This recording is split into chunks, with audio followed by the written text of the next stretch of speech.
Chaque jour, Charles et Carole vous présentent la leçon de l'école du sabbat.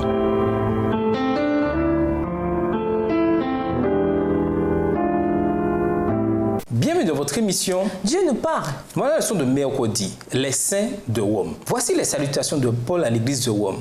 À tous ceux qui, à Rome, sont bien-aimés de Dieu et saints par appel, grâce et paix à vous de la part de Dieu, notre Père, et du Seigneur Jésus-Christ. Romains 1, verset 7.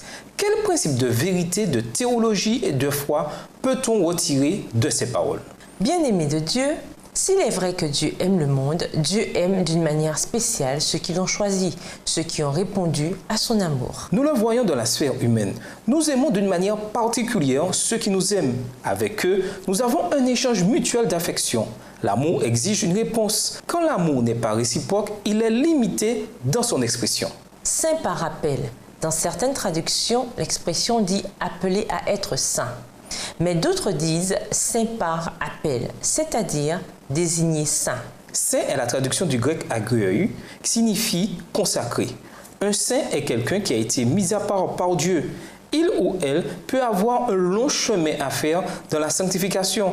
Mais le fait que cette personne ait choisi Christ comme Seigneur fait d'elle un saint ou une sainte, au sens biblique du terme. Paul dit que nous sommes saints par appel. Cela signifie-t-il que certaines personnes ne sont pas appelées?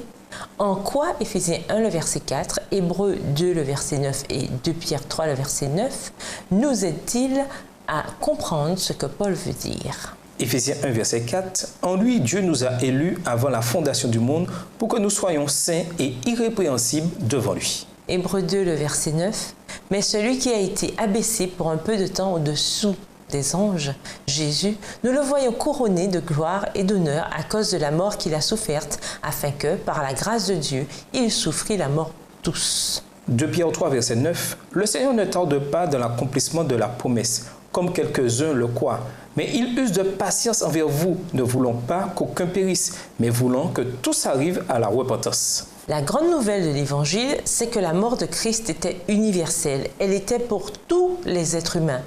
Tous ont été appelés à être sauvés en lui, saints par appel, avant même la fondation du monde.